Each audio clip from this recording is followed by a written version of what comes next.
Welcome you to the second session for the Saudi Neonatal Society conference and our first day. The second session will be about breastfeeding in Saudi Arabia, and we're pleased to have three national speakers that will present their experience about breastfeeding in the country. Our first speaker is Dr. Rubana Abdullah Ba'abbad. Dr. Rubana is a consultant pediatric and neonatology at King Khalid University Hospital. Dr. Rubana, she had her MBBS in 1993 from King Saud University, followed by her pediatric and MD fellowship, finished in 1998. Since then, she's a pediatric neonatology and consultant pediatric neonatology at King Khalid University. She is also an international board certified lactation consultant and instructor in infant young children feeding group. Dr. Rubana will be talking about breastfeeding in Saudi Arabia. Please welcome with me Dr. Rubana. Thank you, Mr. Chairman. بسم الله الرحمن الرحيم الحمد لله رب العالمين والصلاة والسلام على أشرف الأنبياء والمرسلين سيدنا محمد وعلى آله وصحبه أجمعين. Actually, this was the tag for breastfeeding week, International Breastfeeding Week 2014, and it was really describing the importance of breastfeeding, that it is a winning goal for whole life.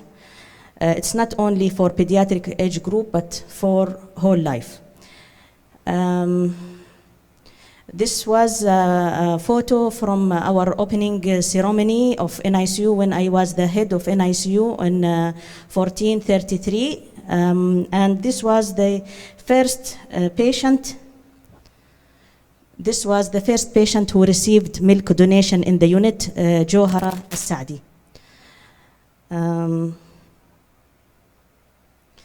We are going to talk about what is the ideal or desired breastfeeding, feeding patterns in infants and available statistics, and the last WHO and UNICEF and CDC recommendations and tips for perfection.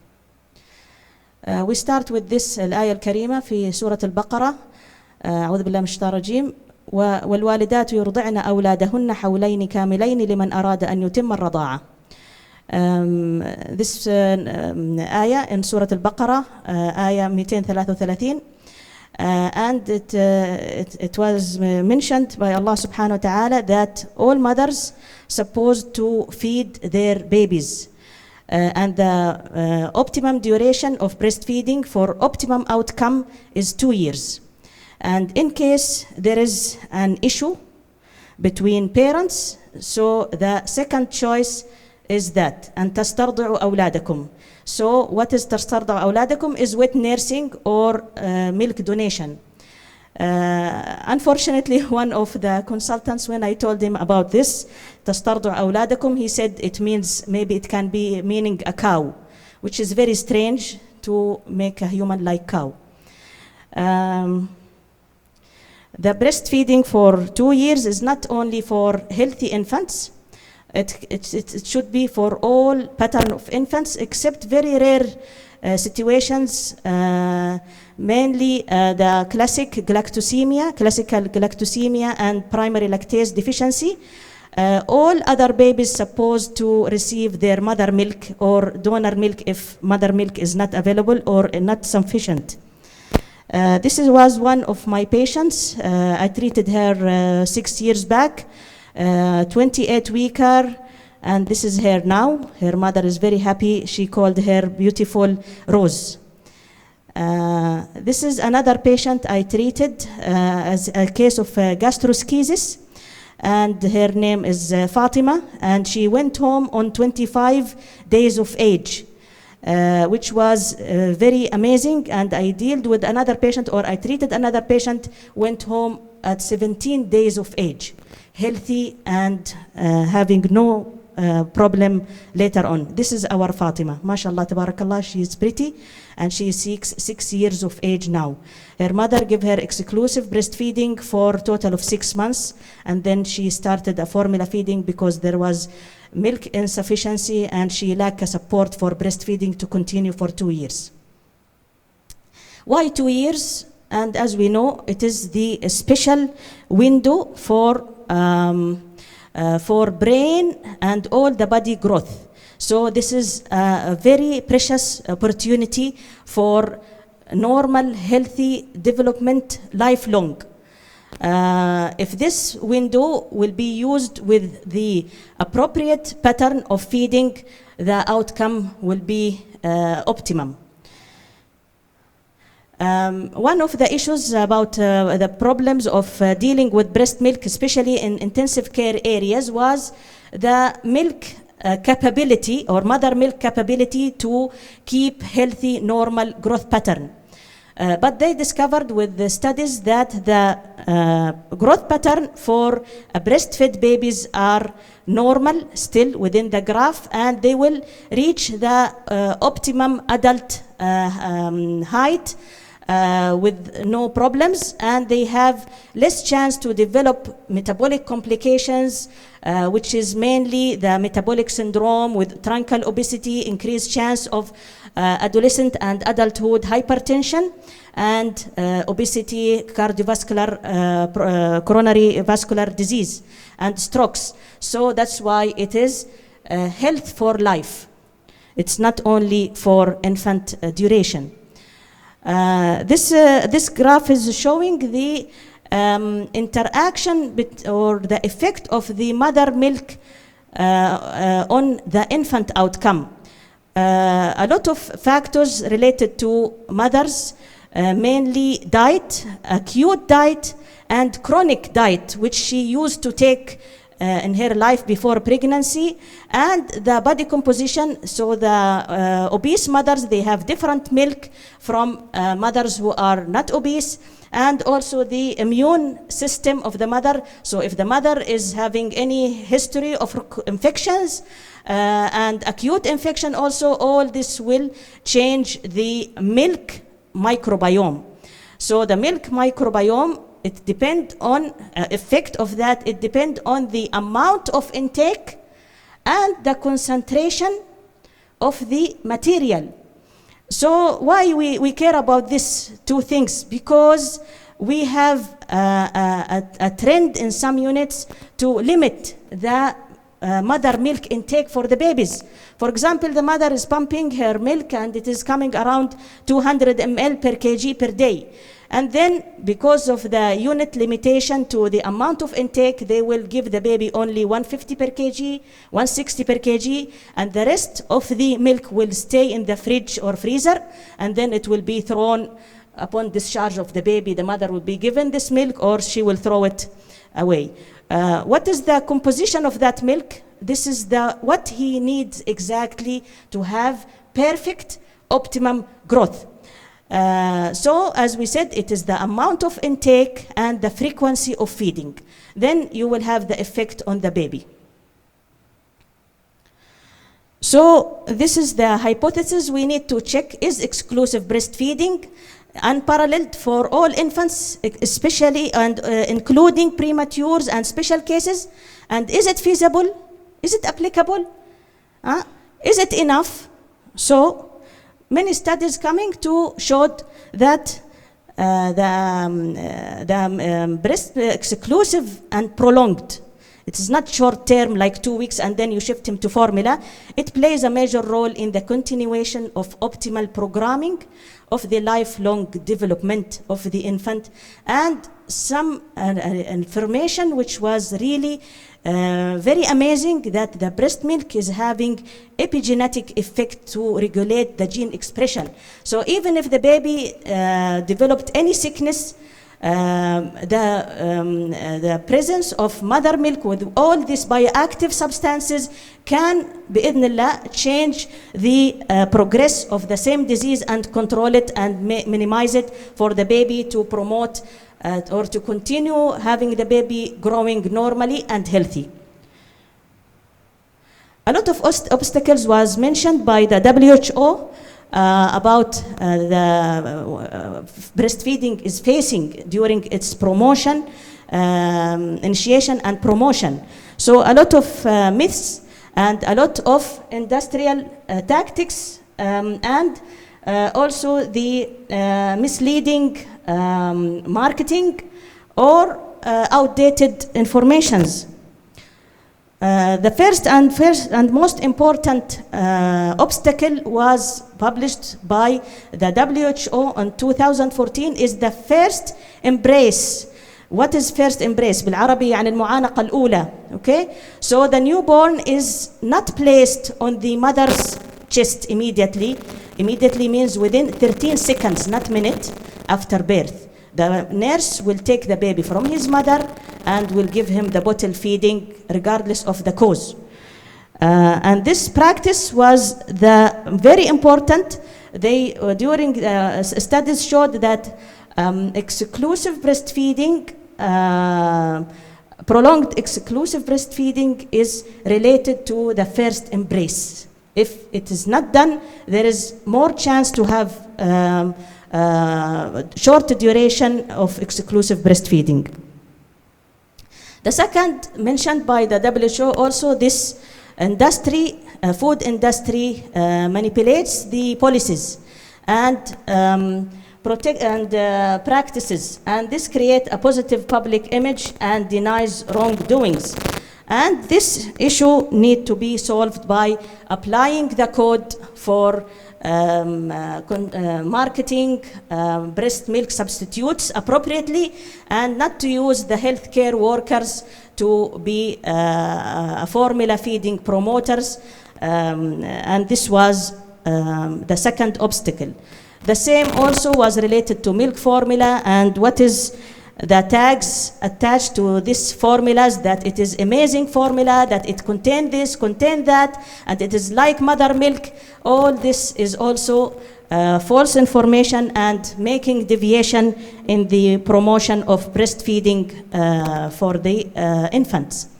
The fourth is the going back of the mother to work. A lot of countries, they don't have good support for working mothers to have chance to pump the breast milk and or to go for breastfeeding break. But we have here in the Saudi Arabia, alhamdulillah, we have the 2 hours for the nursing mother to go during her working hours to give breastfeeding for her baby, and there is available nurseries in a lot of working areas. A lot of informations can be given by the peers or families about to the parents, and this can be misleading. That's why we need to promote the education about breastfeeding. This is the 10 steps to promote successful breastfeeding. My colleague, inshallah, will cover it in the next slides. This is the WHO. They mentioned the success rate for exclusive breastfeeding. This was published on 2020, and the maximum breastfeeding was 50%, around 50% in South Asia, and the lowest was in North America. And they mentioned that after all these efforts and all this knowledge about the importance of breastfeeding, still the exclusive breastfeeding is only 44% for babies in the first 5 months of life. In our country, alhamdulillah, we have this new rules and regulations to document the breastfeeding from another mother or with nursing, and so it is official, no more chance to have confusion and to have and this is not obstacle anymore. It is well known since long time to have this wet nursing, and it is a very merciful thing, and it is protecting the children health and promoting and decreasing the chance of a lot of deaths. By 2025, the target of the WHO or Global Nutrition Target is to reach 50% of exclusive breastfeeding in the first 6 months of life. And this was mentioned in, by our Ministry of Health, that we have this regulation to control the marketing of breast milk substitutes. And this was issued after the King Fahad, rahmatullah alayh, he issued a decision about this to follow the International Code of Breastfeeding, marketing breast milk substitutes. And this was from the MOH, Qarar Wizari. So the issue number one in this was, as you can read, about the healthcare system. Doctora, 2 minutes. Okay. So breastfeeding in Saudi Arabia, the studies, we have limited studies to show what we are doing, but we have this statistics which was published in 2016, and it showed that the exclusive breastfeeding was maximum in Najran. It was around 87%, and followed by Al Madinah Al Munawwara, it was 85%, and the lowest reading for exclusivity was in Hail. Another final study was done in 2022, published in Al Madinah Al Munawwara Hospital, and it mentioned that we are qualified to follow, to adopt the baby-friendly hospital terms in policy making, everything, and we need massive and coordinated quality improvement steps to implement the initiative.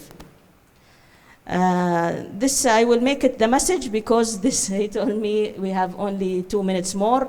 Actually the lecture is more slides, but actually the time is limited. So we need to compare exclusive and mixed feeding, because this is now the issue. Everybody agrees that breast milk is very effective for babies to improve their outcome, but many people, they have they think that mixed pattern of feeding or using the milk formula along with breast milk will give similar effect or nearly similar effect. But they found from studies that even one single formula feeding will change the gut pH to be alkaline, and this will make lower microbial diversity. So the microbiomes with the baby will have is from the putrefactive bacterial growth, and it is harmful for the baby from single formula feed. And this is the message. Thank you very much for everybody.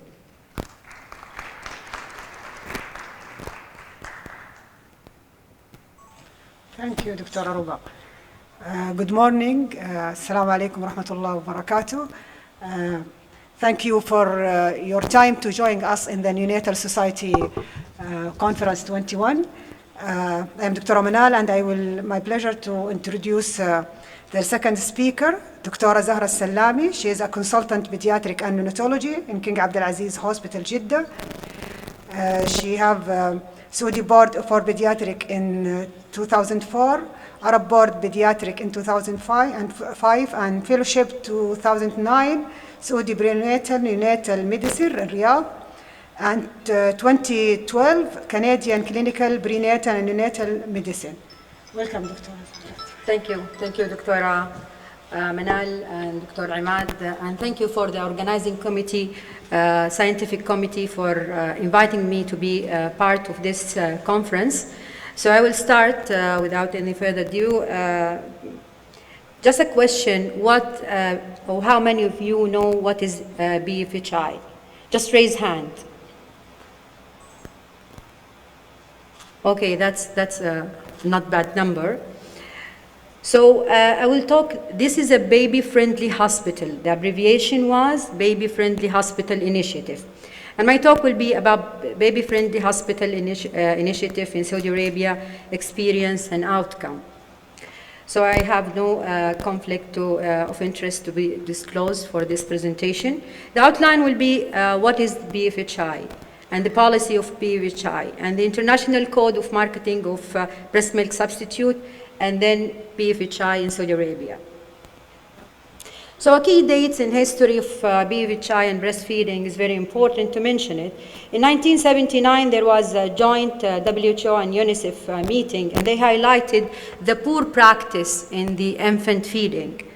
And then in 1981, the adaptation of the International Code of Marketing of breast milk substitute. 89, there is another joint statement from WHO and UNICEF promoting and protecting and supporting breastfeeding. 1990, there was the Innocenti Declaration, and it was time to create a global action plan to reverse the declining breastfeeding rates. In 1991, launching of the Baby Friendly Hospital Initiative. In 2000, WHO expert consultation on the HIV and infant feeding. 2001, the consultation on the optimal duration of exclusive breastfeeding. In 2002, the endorsement of the global strategy for infant and young children feeding by the WAHA. In 2005, the Innocenti Declaration again, and 2007, the revision of BFHI documents. So the joint statement on breastfeeding and by WHO and UNICEF that maternity service has become the centerpiece for the BFHI. Maternity wards and hospital applying the principle described in the joint statement designated as baby-friendly to call the public attention to their support for the sound infant feeding practice. So nobody will doubt about the benefit of breastfeeding, and that baby who are not breastfed are at risk of infectious disease, as we know, and even the childhood obesity, diabetes, leukemia, and sudden infant death. And also for the mother who are not breastfed, the babies, they have increased risk of premenopausal breast cancer, ovarian cancer, retained gestational weight, and diabetes mellitus. So WHO, acknowledging this, they released with the UNICEF a recommendation that early initiation of breastfeeding within 1 hour, exclusive breastfeeding in the first 6 months, and continued breastfeeding up to 2 years. This was released or documented in Lancet 2016 that breastfeeding can prevent 20,000 of maternal death, 823 child death annually, and about 300 billions in economic losses.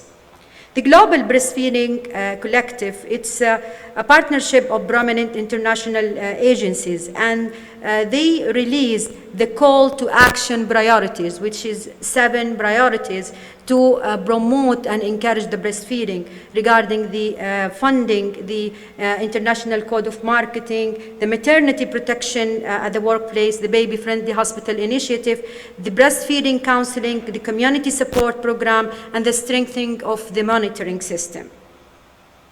So as Dr. Urbana mentioned, the target is to reach about 70% of babies who are breastfed in the first hour of life and in the first exclusive breastfeeding in the first 6 months of life. And now currently the statistic is going on 2017 was 42%. And this is only from 32 countries that released their data to WHO.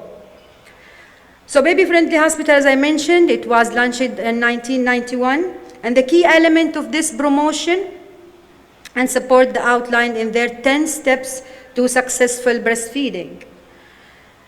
To date, there is about 19,000 hospital and birth centers in about 125 countries have received the baby-friendly designation.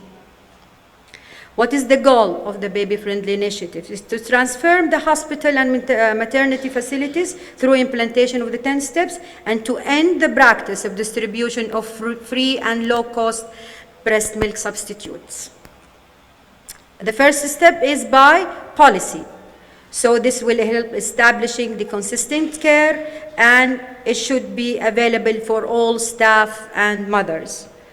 At minimum, it should include the 10 steps, the institutional ban on accepting of free and low-cost supplies of breast milk substitute, and the how to help the HIV-positive mothers to make an informed decision and then help them regarding or supporting them regarding whether to breastfeed or not for their babies.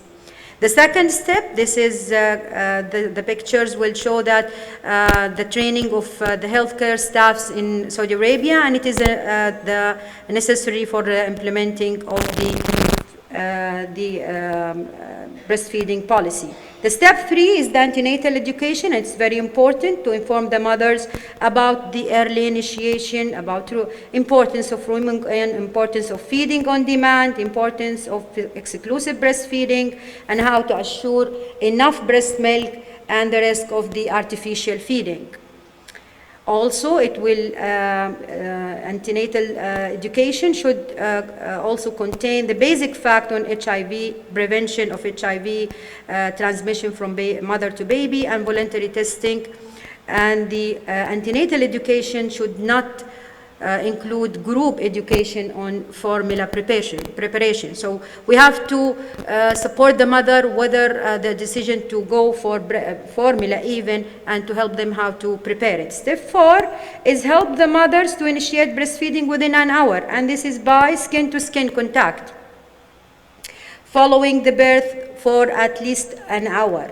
Encourage the mother to recognize when their baby need or ready to be breastfed. And step 5 is show the mother how to breastfeed, even if they are separated from their infants or from their babies when their babies are admitted to the NICU. Of course, no food or drink or other than breast milk unless it is medically indicated to be given to the newborn. Rooming in, it's bearing the baby and the mother in the same room, day and night, allowing the unlimited contact between them, and encourage breastfeeding on demand, which is the step 8. That is, whenever the baby or mother wants, they will go for breastfeeding with no restriction, whether in length or in frequency. No artificial teats or pacifier. Alternative to that, cup, spoon, dropper, or syringe feeding. And step 10 is the establishment of a support groups that mother can rely on them when they are discharged from the hospitals. So is it effective? Well, many studies suggest that BFHI and the practice outlined by the 10 steps have a positive impact in terms of improving national and local breastfeeding rates, and also promoting breastfeeding initiation and duration. These are also studies supporting the same thing. So this is an intervention study, shows that exclusive breastfeeding rate 3 months in babies who are friendly hospitals were significantly higher, 43 in the baby-friendly hospitals. Again, this is another study done in Croatia, coming with the same conclusion. Full implantation of BFHI associated with a significant improvement in hospital practice and in hospital exclusive breastfeeding rates. Though it showed that the rates post-discharge was decreased, and this is emphasized on the vital importance of the community support. The same study this is a systematic review of 58 studies, and again the observational studies suggest that there is a dose-response relation between the number of the BFHI steps women are exposed and the likelihood of improvement in the breastfeeding. Again, this is the same idea with also, this is in, I think, in Lebanon. Yeah, this is the study in Lebanon, and it shows the change from 2.4% to 49% of mothers who are exposed to baby-friendly steps. Again, this is another systematic review, and its result, the review that support BFHI success in facilitating successful breastfeeding. The status of breastfeeding in the kingdom. Unfortunately, though it was a customarily breastfeeding culture in Saudi Arabia in the 70s and 80s, but it's disturbed, and it shows a lower rate in the 90s. And this is maybe to the socioeconomic status changes and multiple socioeconomic factors. This is a study released in 2014 showing how is the decline in the rate of, though it is not a perfect linear regression, but it showed decline in the trend in the mean breastfeeding duration over time. It was 13 months in the 87, then dropped to 6.8 months in 99, and 8.5 months in 2010. This is another study that shows that 92 of mothers, they will breastfeed their baby colostrum, like after birth. But unfortunately, 76 of them will introduce bottle feeding by 3 months. This is another study which is showing what is the initiation of breastfeeding in the first hour or more. Another key dates important in the breastfeeding in the kingdom, that Kingdom Saudi Arabia signed the International Code of Marketing at 1981. 1991, the Baby-Friendly Hospital Initiative started in the kingdom, and that time training began in the breastfeeding program. 1992 was the first hospital was designated the title of Baby-Friendly Hospital, which is the Women's and Children Hospital, currently known as King Saud Medical Hospital City. In 1999, the General Department of Nutrition in the ministry became responsible for the national program to promote breastfeeding. So the national program to promote breastfeeding in the kingdom is to promote, develop, and improve the nutrition of the nursing mother and infant, and it's to facilitate increasing the rate of breastfeeding. Who are the members of this program? Ministry of Health, Education, Higher Education, Social Service, Islamic Affairs, Food and Drug Authority, and the Communication Information Technology Ministry. What their achievement is the Saudi system for marketing of breast milk substitute, appointing a local coordinator for the breastfeeding program, national breastfeeding strategy, create a logo for the national breastfeeding program. Also, committee to control the violation of the commercial marketing of milk, breast milk substitute, supporting and encouraging health institutions to be designated as baby-friendly hospital initiative, awarding the title of baby-friendly institution through external evaluation and the re-evaluation and annual celebration of the breastfeeding week. So that is the International Code of Marketing. No advertising of breast milk substitute, no donation of breast milk substitute, no free samples to mother, no promotion in the health services, no company personnel advice to the mother, no gift to the health workers. 2 minutes, Dr. Zah. And not to use or the pictures, as Doctora mentioned, that's the old can and the new can, no pictures of the infant.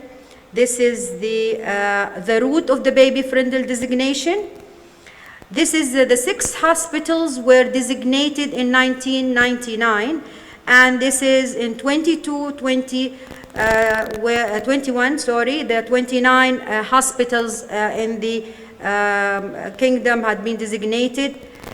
This is the latest hospital had been designated as baby-friendly hospitals. And this is a graph showing the increasing in numbers in the baby-friendly health institution. This is a study which is the first assessing study in Saudi Arabia that assesses the effectiveness of BVHI implantation in Saudi Arabia, and it shows that postpartum discharge 51% of the mother were breastfeeding exclusive versus 29 in the non-BVHI hospital. So exclusive breastfeeding rates declined in both hospitals, 3 and 6 months, and this need more community support. So the change in the medical staff, and most of the staff are having other responsibility. This is a challenges for the facing the national breastfeeding program. So in summary, the breastfeeding is the gold standard for infant nutrition. The 10th step is the way that's recommended by the UNICEF and WHO for encouraging the health facility to support breastfeeding. Acknowledging the serious health risk associated with no breastfeeding, the WHO recommends everyone to be exclusively breastfed in the first 6 months of life and to continue for 2 years. The current practice of feeding of Saudi Arabia is unfortunately far from the compliance with the WHO recommendation. The willings of Saudi mothers or the breastfeeding is indicated by high prevalence of breastfeeding initiation, but this must be supported with the effective government policy. Hospitals in Saudi Arabia, fortunately, are well set to adapt the BFHI in terms of policy making, coordinated perinatal and postnatal care. So healthcare practitioners play a critical role in supporting and encouraging breastfeeding.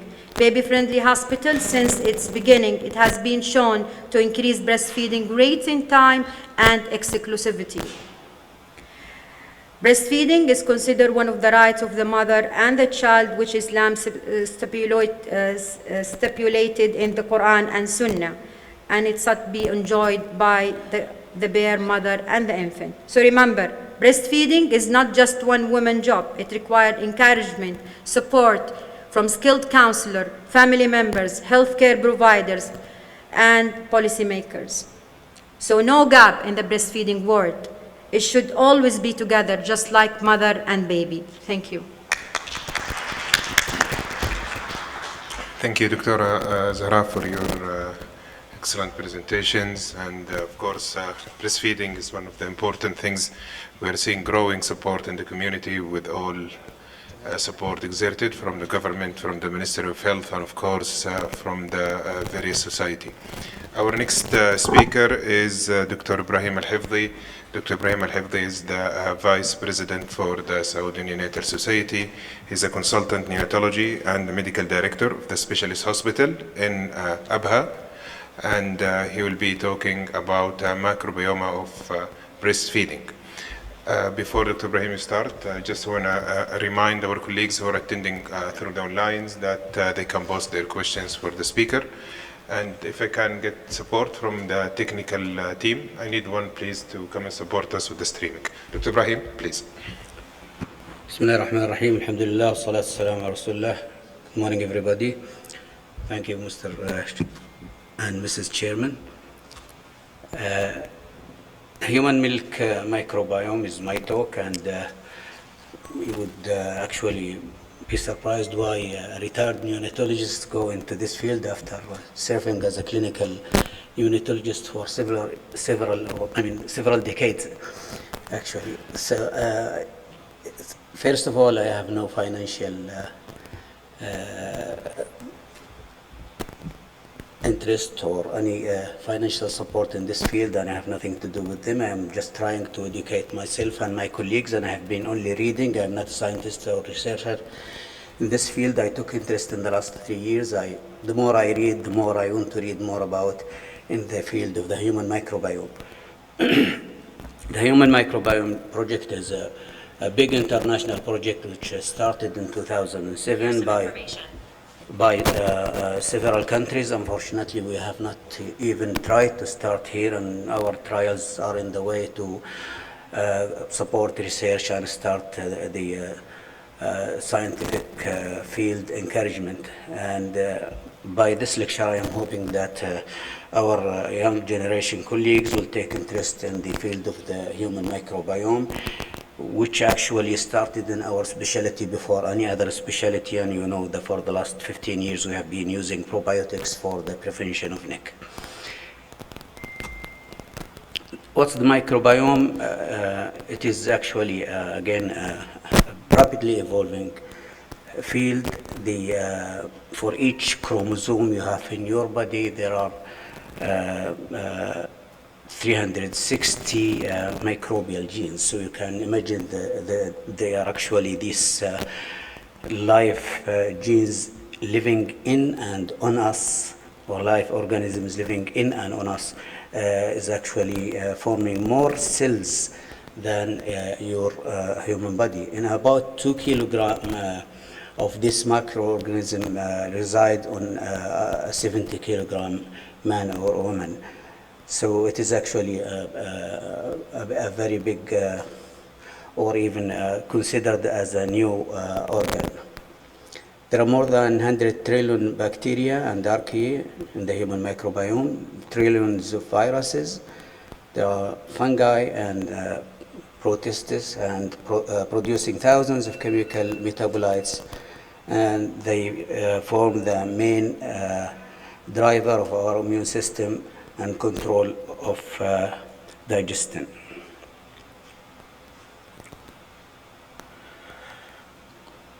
I'm not very familiar with this. No, so.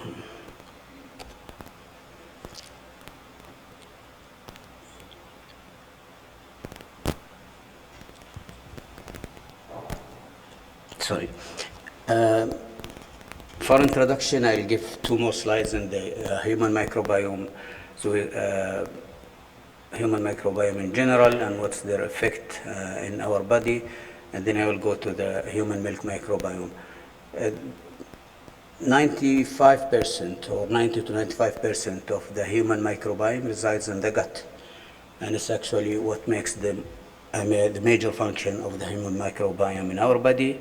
So these organisms, they produce metabolites, and they interact with our intestinal lumen, and their interaction will actually go beyond that and below the lumen and the epithelial cells of the GI, and interact with all our body, particularly the immune system, the metabolic, and the nervous system.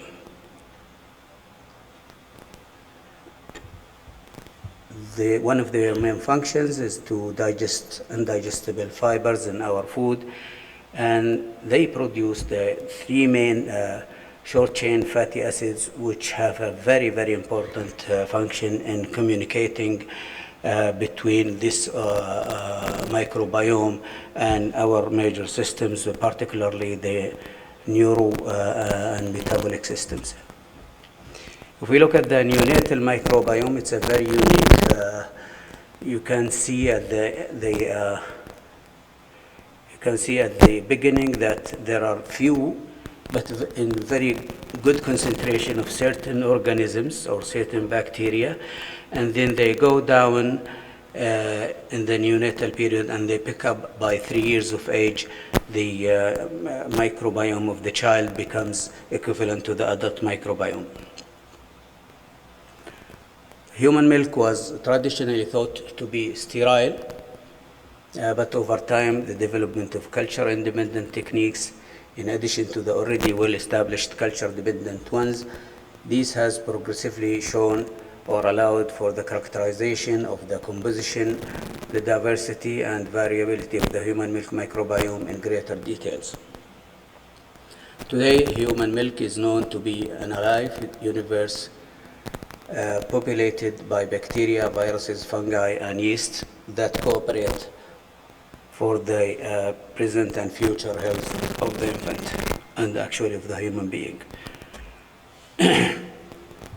What makes the human milk microbiome, or where from it comes, 3 routes are actually hypothesized. They are in the way of hopefully being have been extensively studied to find the final answer and show these origins.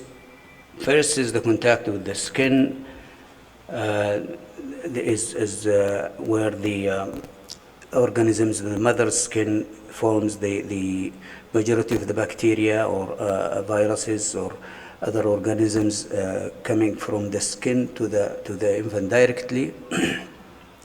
The second route is thought to be what is called the mammary pathway, where the infant sucks from the mother's breast and reflux from his saliva and the mouth content to the breast or the mammary glands of the mother, and that way part of the microbiome is formed.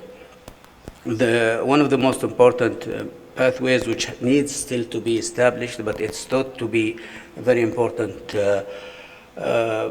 part to form the human milk microbiome, is coming from the mother's gut. We'll not go into more details of this. There are a lot of studies which try to prove these origins. what the human microbiome composed of. As I said, bacteria, viruses, and others. And there are certain specific bacteria, the staph, strep, serratia, and so on, form the bacterial part of the human microbiome, which I will concentrate on in the rest of my talk. As I said, in the human milk microbiome was not part of the human microbiome project, but there has been a lot of work in that. And the first, and actually probably the most important paper which stimulated more work in this field was published in 2011, where they took 3 milk samples from 16 healthy women. They found that all the milk samples contained a rich bacterial community, and the myth that the breast milk was sterile was not right. And interestingly, there was a great variation among women, and each woman will have her own fingerprint in her milk. The same group joined an international INSPIRE study where from different parts of the world they joined to study human milk microbiome.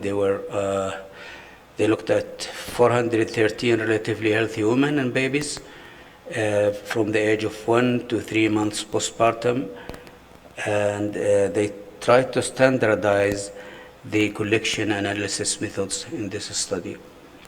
Again, the same finding that there is great variation and differences between developed and developing countries, and even in developing countries there are some variations depending on the area, and you would find there were a lot of surprising findings in the types and abundance of certain bacteria, which was not thought to be present, like the Rhizobium and the Lactobacillus and even Klebsiella were found from healthy mothers.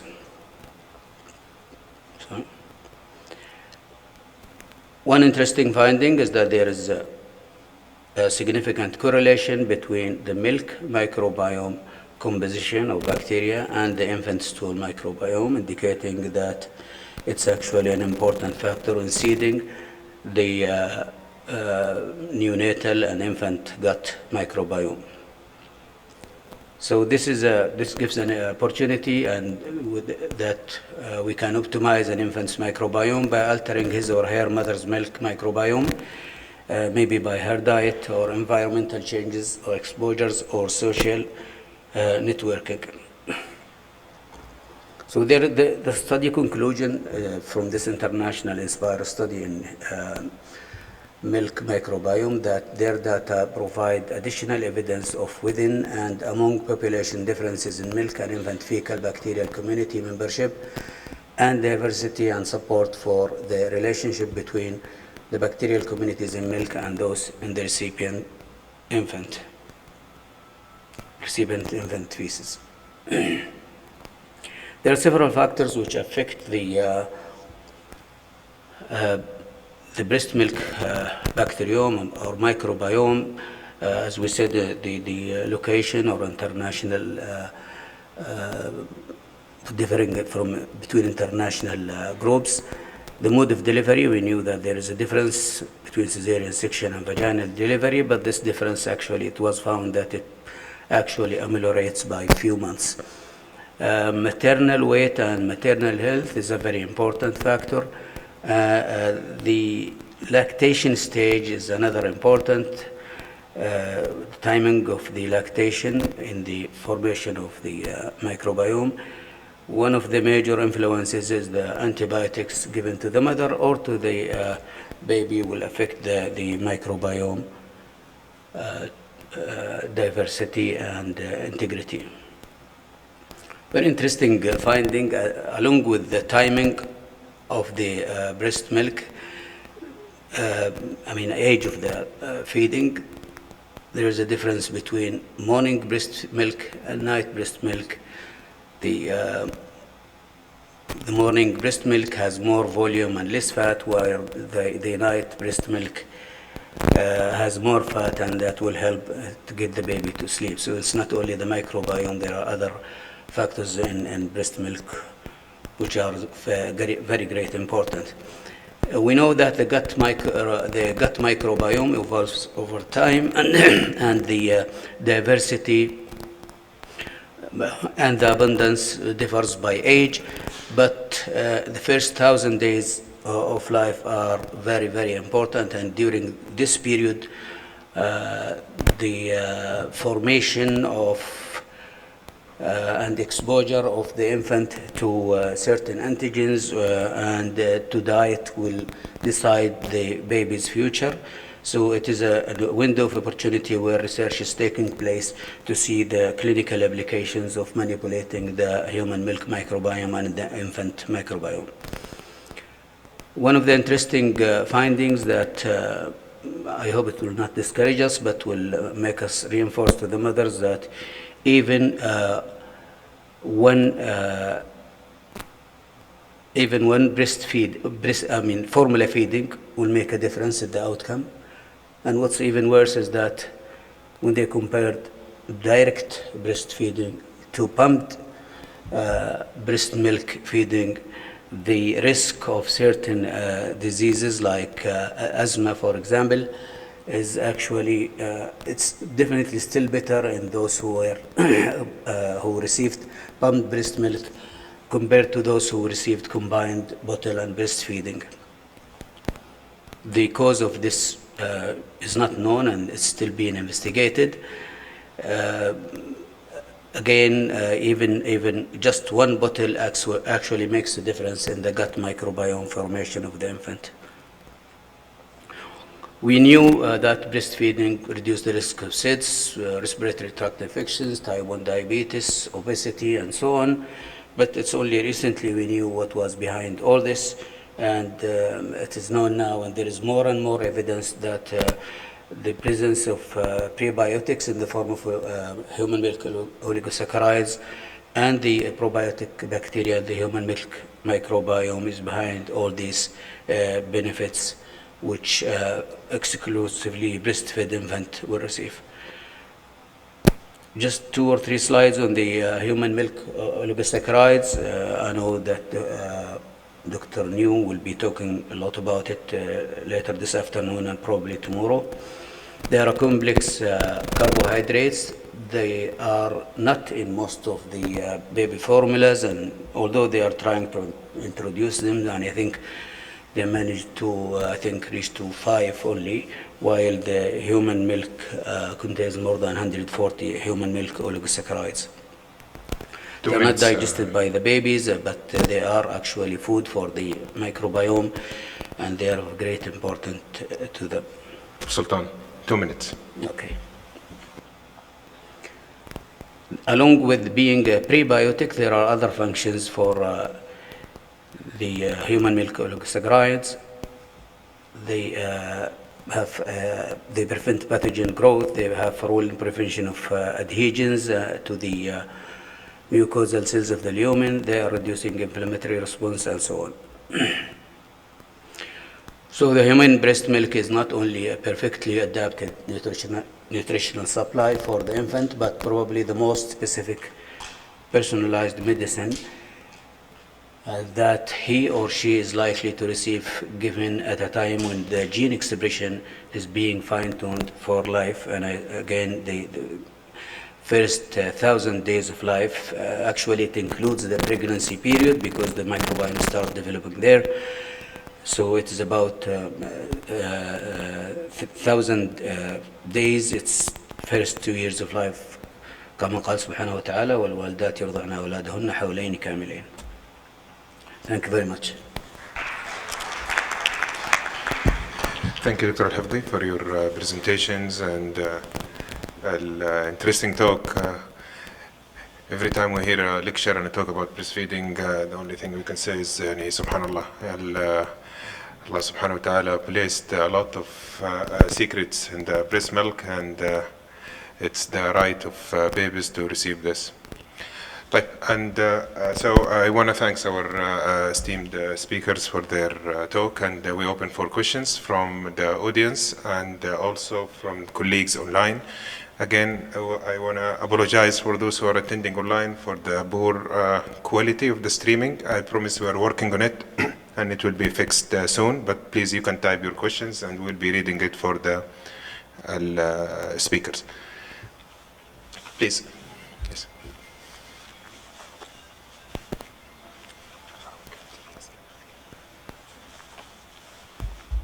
Just press the button. Assalamu alaikum. First of all, I would like to thank all the doctors for a nice presentation, for very crucial issues related to the breast milk and to keep the intestinal microbiota in healthy situation. We are avoiding a lot of issues. My questions, Doctora, maybe to Doctora Zahra. Doctora Zahra, what about the donor milk? Donor milk, considered as alternative to the breast milk, mother-own milk. This is number one. Number two, if considered as acceptable alternative, do you have formal regulation to accept, to screen, to store? And the religious point as well, really I'm happy about this. هو القرار من وزارة العدل إن هي الأمور ما تتدخلش مع بعضها في الإيشو ده. بس at least at our unit من كينج عبد العزيز University Hospital جدة till now we are in debates to accept or not accept. What about from where they are coming? في agreement, في official consent, في screen ولا what type of screen? My question, in your unit you have your own formal regulation, and if you have, shall we make it national protocol to be to avoid any confusion about accept or Clear. I think this is for Dr. Urbana. Please, Dr. Urbana, if you just can make it short. I know this topic is very strong. We can spend a whole a conference actually discussing this, and we need scholars with us. But Dr. Urbana, please. Thank you for your question, Doctor. Regarding comparison between the using of donor milk and the mother-own milk, of course, the mother-own milk is superior to donor milk because of many reasons.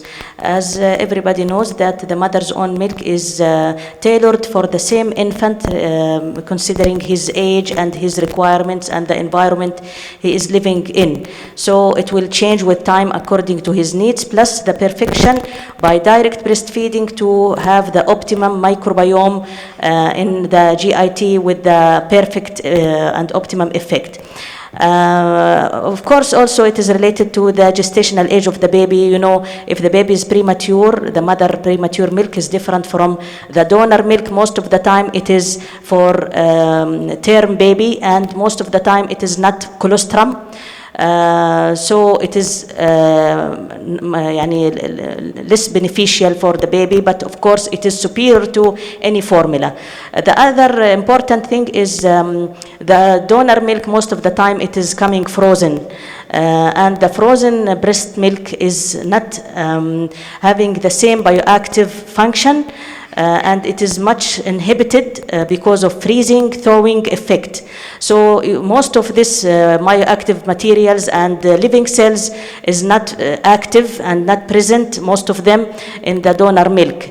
Plus it lack the fat content. It is also reduced because it is not containing hind milk enough.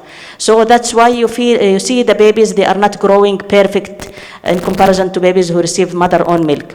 Regarding the regulations for the milk donation, there is ongoing process in the kingdom, and to accept this, because it is a fact, we need it everywhere in ICUs, and we need to have the proper regulations which will protect the baby and protect the mother and have appropriate documentation. In my experience in the unit, actually it was a raising issue, and before some of colleagues, they are are using donor milk without registration, without asking for any documentation, just to help the baby, because you stuck with babies, they are very sick, and this is the only thing you can help them with, and mother-owned milk is not there, or mother is dead for high-risk babies, so they ask the relatives to bring mother from a donor milk. In my experience, as I showed this first baby, which we used donor milk, we used 14 donors. She was a case of jejunal atresia, 33-weeker. She was very sick. She was about to die. Every now and then she has infection, frequent infection, severe chronic metabolic acidosis because of severe diarrhea. She was passing the stool 14 times per day with refractory metabolic acidosis and infections. Then after starting the donor milk for her, and the first mother who donated her milk, her baby was dead. He was premature and he died. Then she said, I will volunteer and donate my milk for anybody who needs. We tried this. It was not sufficient milk. We bring milk from another donor. I was one of these donors. And the baby showed great improvement in the outcome. Instead of 14 times diarrhea, after 2 days it became only 4 times of semi-formed stools, and the metabolic acidosis resolved. She lived for a total of 5 years, but she died because of unknown reasons. Subhanallah, ja umrah yani. But she lived. She was very intelligent and smart girl.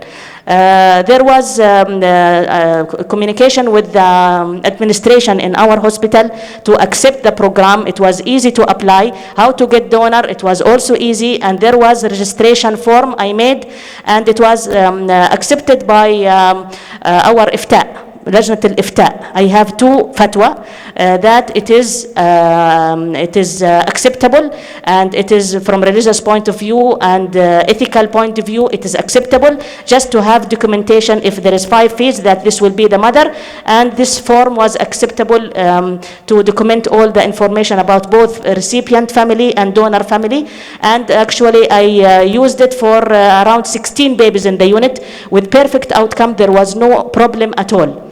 Thank you. Yes. Okay. Thank you very much. I think the topic is really interesting, and if we keep the questions, we'll not finish. It need maybe a separate discussion. We'll take one more questions. I think who put hand first, Dr. Saadi, and then we'll move to the different domain, because then I know still it's not yet fully regulated. It's based on individuals. Of course, signing consent, knowing the source of the milk, who's donating, family should agree, they should sign clear consent so there will be no mix. This is the full aim. I know most of the unit maybe tried that, but the topic is not that easy to go. It's complex. Dr. Saadi. Thank you. Really, I would like to thank the speaker. Just extension for the question of Dr. Jamal. For the volunteer or for the donor, I mean, do you ask screening for hepatitis B and HIV and others? Because this is a lot of controversial in some center. Our experience, when you ask them, the volunteer, or the donor, to do this screen, she will disappear. Most of them, they take it in a negative side, though I know it's something important. And then ended by, from hospital to hospital. Some hospital, they accept without screening. Some hospital, they do. Any guidelines regarding this issue? Okay, thank you. عشان التايم دكتور. Okay. Okay? Please. Yes. The donors, all of them, they were screened. Some of the mothers who donated the milk were mothers who who have plenty of milk. Feeding their babies in the unit, and they have full screening because they are mothers of babies admitted in the NICU. And other part of the donors, they were requested from the family to bring donor. Then our ID committee, they accepted the screening form for our donor mother, and all mothers, they have full screening, and after the result will come, we will start using their milk, and of course, as we said, after documentation. Thank you. Okay, thank you, Dr. Bana, and thank you, Dr. Saadi and Dr. Jamal. Any from the online questions? Any further questions from the audience here? Doctor, please. Dr. Majid, can ask Dr. Rabana, you said that the breastfeeding in Jazan is 85%. Is there any lesson that we can learn from there so that we can propagate it in other parts of the kingdom? Data for the breastfeeding in the country. Oh, Najran, okay. In Najran, 87%, and in Medina al-Munawwara, 85%. Actually, I don't know about Najran area, but this was published in our statistics, national statistics. Regarding Medina al-Munawwara, I know that they have many baby-friendly hospitals and they are very active in breast milk promotion. They are very active, and it is appearing that really there is a good result from increasing the exclusivity of breastfeeding. But how they collect these statistics?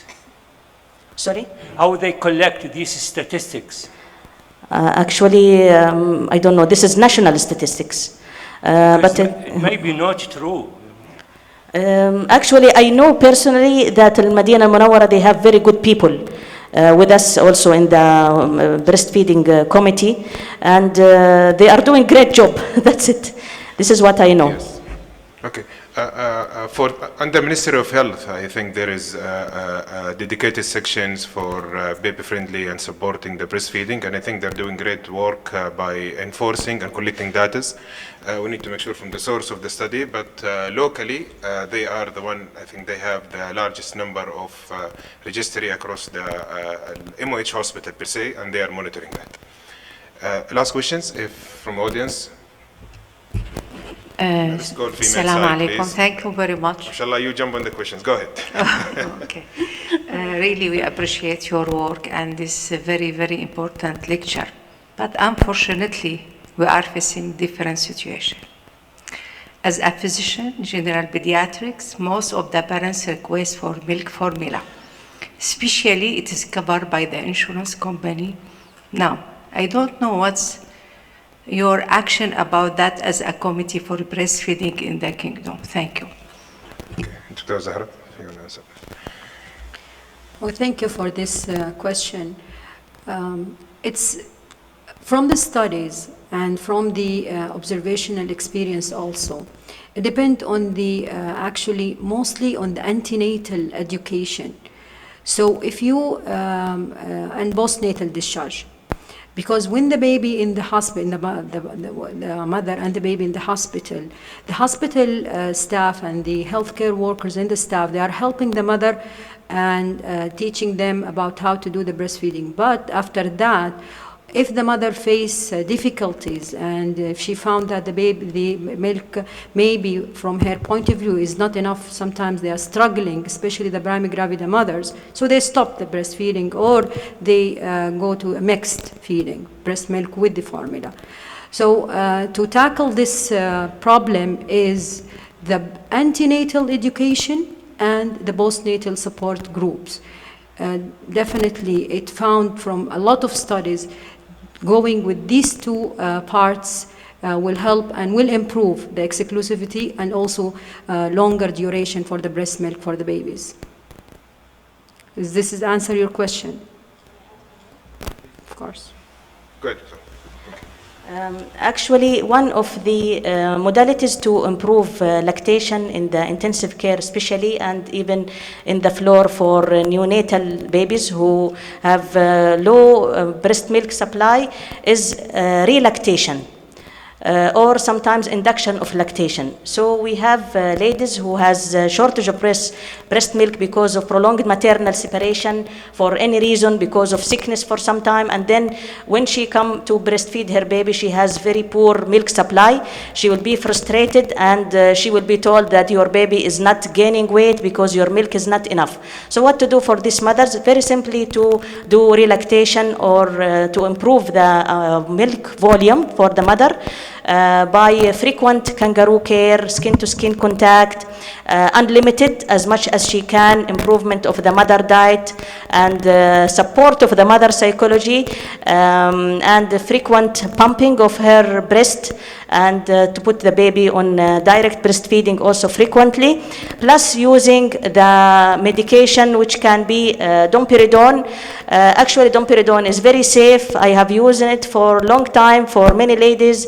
No side effects there. If mother is healthy, there is no problem, and it is effective in increasing the milk volume to overcome this obstacle of shortage of milk while the baby in bad need for his mother milk. A lot of ladies, they succeeded with sometimes normal volume of milk or even small volume of milk, but still it is very precious, better than nothing. Thank you.